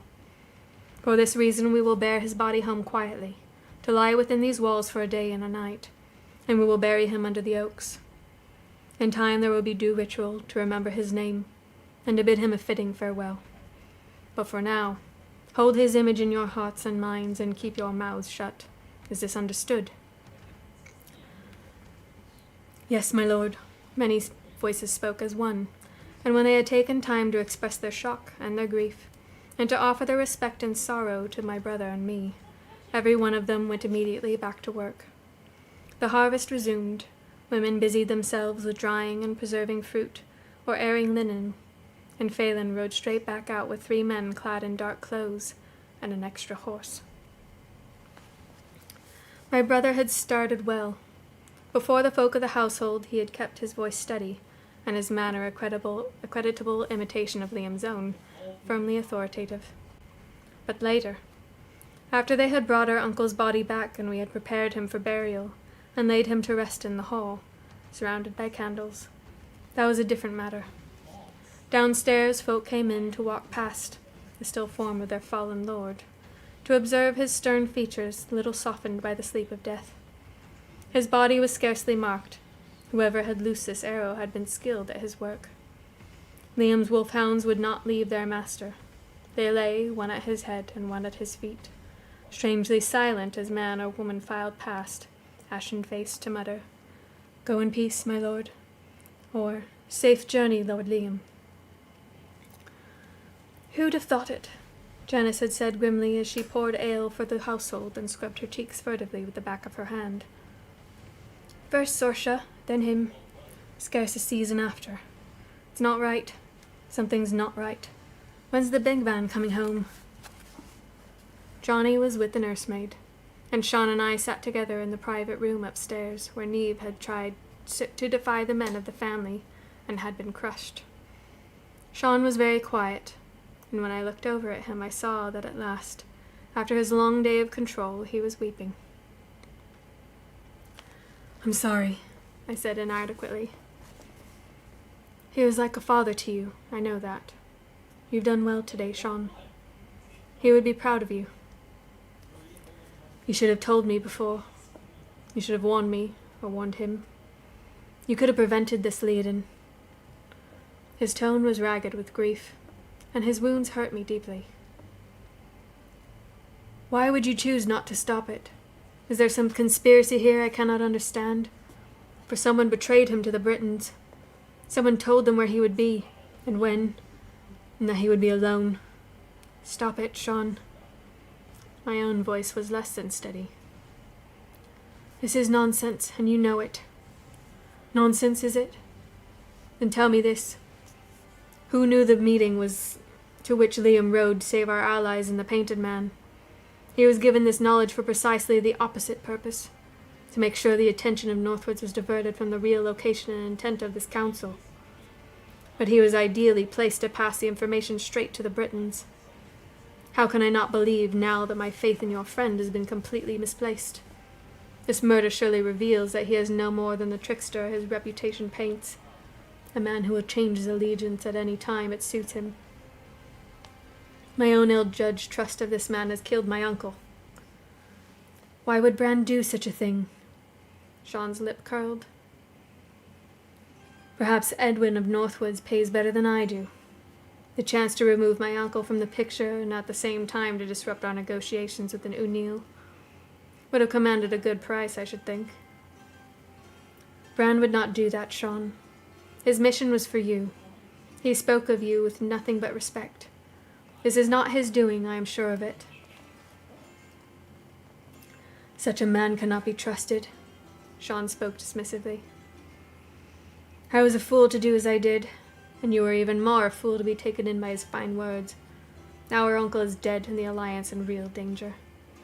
Don't you realize this could set our campaign back by years? You bear a portion of the blame for this, Leodin. I cannot believe you chose not to tell me." I sat silent as his words fell on me like an evil rain. What Janice had said had been all too true. It wasn't right. None of it was right. "I want Aisling," Sean said abruptly, his voice cracking as it escaped his efforts at control. "I need Aisling here, but she does not answer my messages, and I cannot ride to fetch her. I cannot leave Seven Waters until our people recover from this blow. What did your vision show you, Leodin? What was the danger for Aisling?" But I would not answer him, for he had hurt me too deeply. "Leodin, tell me." "I won't, and I will not defend myself except to say that you speak out of your grief, and your wounds wound me, for I too feel Liam's loss. I too loved him and relied upon his strength. I should not need to tell you that the sight does not always show true images of what is to come. If I offered a warning every time, I would create such upheaval we could scarcely live our daily lives, for we'd be always looking over our shoulders. And you are wrong about Bran. He is a trustworthy man and could not have done this. He values his friendship with me, and he would not injure his son by betraying our family to the enemy. Whoever let slip this secret, it was not the Painted Man." "Your faith in him defies logic. It is based perhaps more on the desires of the body than on anything resembling common sense. You'd have done better to marry Aemon, who could have provided some stability for you, than ally yourself to an outlaw who clearly has no respect for you or his child." "I would never have married Aemon. I expect I will never marry anyone. As for your arguments, you should stop laying blame without evidence and look at your security. For it does appear there is a weak link somewhere. I don't deny the fact that someone has betrayed a secret, and that this has caused our uncle's death.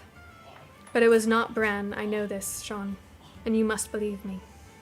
You must look elsewhere for your informant."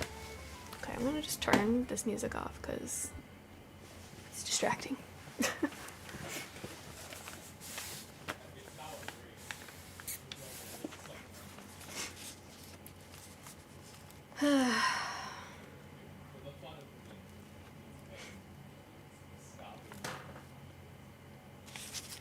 Naden. His voice had gone quiet, as our fathers sometimes did. What? I asked wearily. Would you do something for me? Brigade, save us. What did the boy expect after venting his bitterness on me and turning my heart cold with his ill-chosen words of reproach? What is it? I cannot go to Aisling, and when I send messengers to her brother, they are refused admittance. Eamon will not speak with them, but he will not refuse you. You could make him listen. Will you go to Shidouv and talk to him? Will you see Aisling for me and try to bring her back here? My heart quailed. I don't think you could make amends thus, said my brother. There are no amends to be made, I snapped. And Eamon is the last person I want to see right now. I have no wish to go to Shidouv ever again, Sean. There is an ill feeling between Eamon and myself. This would be very difficult for me. Besides, I too am needed here. People rely on me. And what about Johnny? Please, Theoden.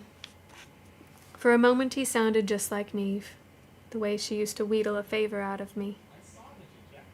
I don't know. You seem to have lost your confidence in my judgment and your own. Perhaps you should send somebody else. If you believe Bran would turn against you so readily, why would I not do the same? You still have faith in him, then? His tone was flat. He would not betray you thus, Sean. To do so would be to fail at his mission. If he has not returned, it must be because... There was a flash of the sight, and it was dark. It was so dark that at first I could not tell which way was up and which was down, and whether the walls were there or closed around me. Holding me cramped with my knees up under my chin, and my arms bent over my head. I tried to move, and the walls were right there, so tight, so small. And it was stifling, and I could not breathe. I must make no sound, not a single whimper, or when they let me out, they would make me pay. So the voice screamed out silently in my head, as my tears fell hot and fierce down my cheeks, and my nose ran, and I could not even sniff for fear they would hear me. Where are you? Why did you let go? Theoden, said Sean softly. Theoden, and I came back to myself, shivering. You're crying, he said. I did not ask for the gift of sight, I told him shakily. Believe me, I would give anything to have known I might prevent Liam's death. But that's not the way it works. I might have warned him, and he might have taken a different path and still have died. There's no way of knowing. Sean nodded gravely. I'm sorry. It's hard not to blame you. I do wonder sometimes if your alliance with the Painted Man has warped your judgment. I sighed. You are anxious about Aisling, and with good cause. I feel the same about Bran. It seems to be hard for you to understand that I could love as you do. You could, perhaps, have chosen more wisely. That man can never be part of Seven Waters. He is feral.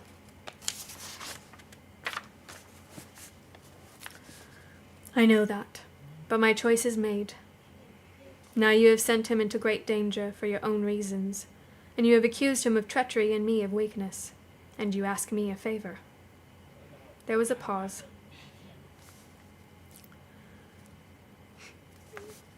You know what you saw. Was your vision of Aisling such that you believe her to be in immediate danger? I nodded reluctantly. Sean was very pale. I'm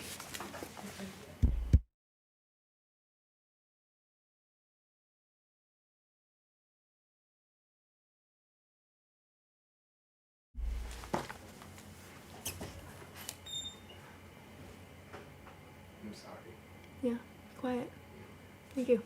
Also, hello everyone. Hello, Flavors Are Us. Huh? What? Such a goober.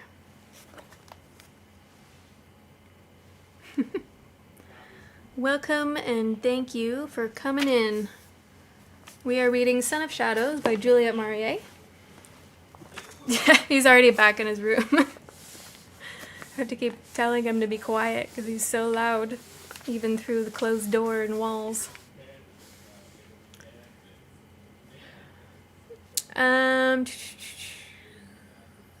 You can, in Gilded, there's that section where you can put your writing stuff, right?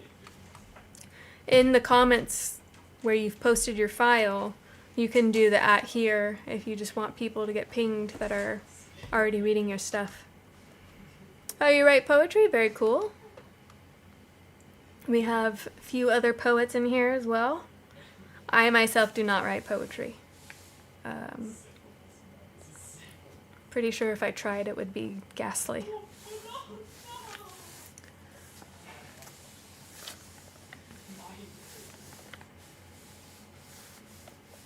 It's very romantic.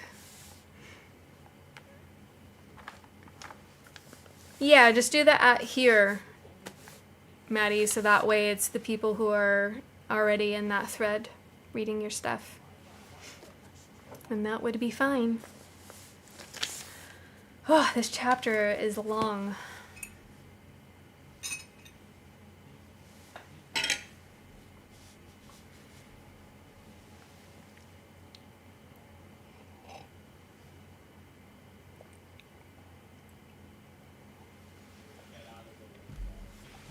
Okay, let's try to get through here. It's already getting late for Capitan.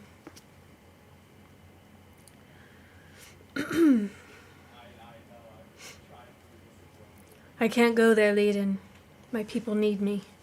Please do this for me and for her. Aemon will not refuse you. He could not refuse you anything. I'll provide a strong escort for you. You could leave in the morning. Take Johnny with you and your nursemaid if you like. I'll think about it, I told him, my heart going cold at the prospect of the fortress walls of She-Duve closing about me again, and colder at the thought of asking Aemon for anything at all. It won't be tomorrow. I can't get Johnny ready in time. It needs to be soon. I know. As I rose to retire to my bedchamber, he used the voice of the mind. I'm sorry, Leiden. Liam was right. I'm not ready for this, but I must do it. I must shut this inside and be strong for them all. You are my sister, and I will always be here for you, whatever choices you make. I know that. I turned back, but he was not looking at me. He sat bent forward, and his head was in his hands. You will be a strong and wise leader, Sean. Your children and ashlings will fill these halls with laughter again. With those words, I was committed to do as he asked, but I feared to make this journey. I had thought I was afraid of little, but I recognized I was afraid of Aemon, and of his strange home in the marshes, and of the half-seen visions of evil things taking place within its stone walls. I would far rather have stayed at home with Johnny, helping the women in the kitchens, taking Linctus to the ailing cottagers, secure in the heart of the forest. The fair folk had warned me. Connor had warned me. It was dangerous to leave. It was not Sean's anxiety that finally persuaded me, but something far more terrifying. The moon was starting to wane, and tonight its light was veiled by heavy clouds. A strong southeasterly wind sent the sound of bending branches and rustling leaves into my quiet chamber as I prepared for bed. It was very late. The nursemaid had gone to her own rest and left Johnny with me, tucked up fast asleep under his multicolored blanket. When he awoke to feed, I would take him into my own bed, for his small, warm presence was a welcome barrier against the evil thoughts that now threatened to overwhelm me. Yaha was perched on the back of a chair, and whether he slept or woke there was no telling. I must be strong, I told myself, as I held the taper in the embers of the fire and went to light my special candle. very strong, for others depended on that strength to keep them safe. The candle flickered and went out. I put my hand around the wick to shield it from the draft, and held the taper close again. The wick flared briefly and died. A feeling like the touch of a cold hand went down the back of my neck. Very deliberately, I lifted the candle in its holder and moved away from the window, to place it on the oaken chest by the bed. Strange shadows from the lightened taper danced across the walls. Here there was no draught, but the patterned candle would not light. I checked the wick and tried again and again, as a terrible fear began to take hold of me. The wick was clear. The taper burned steadily right beside it, but as soon as I moved my hand away, the candle flame guttered and died. I told myself I was being foolish, simply willing it to happen in my panic. I took a deep breath and tried again. I sat there a long time, trying and trying to make it burn, until my hands were shaking and my vision blurred with my efforts. It was dark outside. Thick clouds still blanketed the moon, and I could not will the small candle to life. Tonight this light would not shine out in the darkness. I sat shivering on my bed with a blanket around my shoulders, but I did not sleep, not at all that night. Johnny woke twice, and I held him and fed him and welcomed his company. But tonight, now, I wanted the sight, and it would not come. I could not hear that child screaming in the dark. Instead, it was I who cried out in my mind, "Where are you? Show me." But there was nothing as I waited, cold with misgivings until the first pale light of dawn touched the sky. Oh, that's no fun, Milu.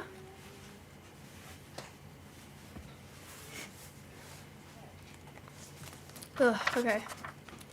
I think we are gonna end up stopping there. Because there's still 10 more pages to this chapter, and my throat can't handle it. So next time,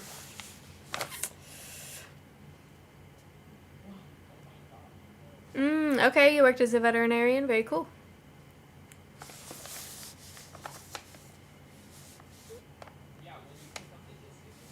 I actually don't particularly like the vets out here. I haven't found one that doesn't charge an arm and a leg just to tell me something that I already knew after looking at my pet for 3 minutes. So, I did find a holistic vet, but I haven't gone to them yet because they're very expensive.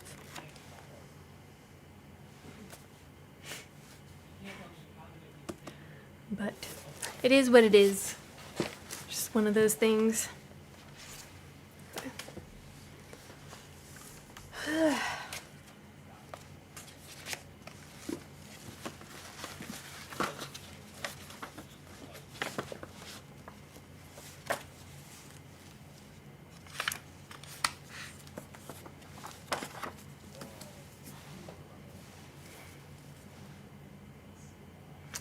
You are very welcome, Frost. I hope you are enjoying it. It's not a very, feel-good sort of story. Especially since in the second book, just people are getting picked off here and there.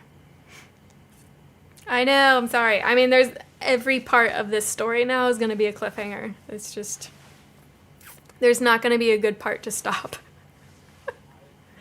I'm sure that next week when I read, you're going to be like, no! It gets more intense for Leodin, so.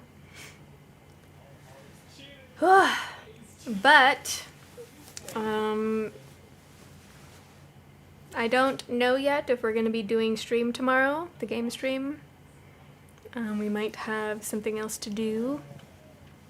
But Tuesday, Castle will be reading, and then Wednesday will be another game stream, and then Castle will read again on Thursday, and then I will see you next week. You're very welcome. Oonagh, am particularly interested in natural remedies for animal health. That's good, Esther. I think it's good to have a good balance between knowing what you can do naturally and what will require more. And you're very welcome, Kemi, and thanks for coming in. It is green. That was my bad. I don't, like, my brain is just stupid. Which means I'm stupid because I am my brain. So I just don't even think about it. And I'm like, green, yay. Because I like it. And then I'm partially invisible. It looks glittery. Yeah, it kind of does. Like, you can see a little bit of the background, too. I'm stuck on the transporter. Yeah, phasing out. Well, I'm glad, Teresa. Thank you for coming in and listening. I enjoyed this author a lot. Your brain lags a lot. Oh, thank you. It feels a little big, but it's comfy and it's still hot, so works for me. I have finished reading. I just finished because my throat is getting scratchy and there's still quite a bit to that chapter. So the chapters are very long. Sometimes I need a break. And it's already late, so if I take a break now and come back, it's definitely going to be too late to keep going. All hail the chair, yeah. You're such a goober. Silly. But, yeah. I'm becoming one with the chair. Oh, gosh. Also, most of my book, the prologue to chapter 8, is mostly safe to read. Up to chapter 8. Wow, that's quick. Return Tuesday. All right. Thank you, Frost. Have a good night. And same goes for all of you. Thank you for joining me and enjoying the story with me, and we will be seeing you again soon, hopefully. Everybody sleep well, or have a good day if it's not night for you yet. Good night, good night. Ah, okay, I see, Maddie. I thought you had, you meant that in chapter 8 or 9 you started putting in spicy things. Thank you, Esther. Appreciate you. Thank you so much, you guys. We can, if you guys want something sleepy. Let's see. We probably have Falcor that we could raid.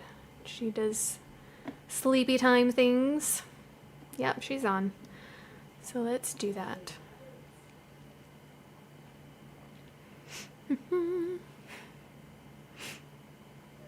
Spices in Act 2, okay.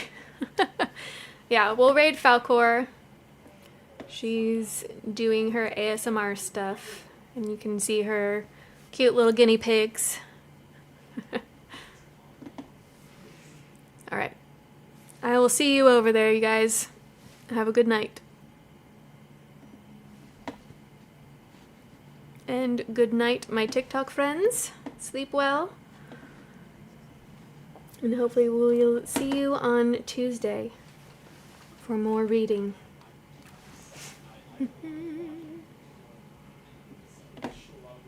Oh no, I got a heart me and I didn't see it. Dang it.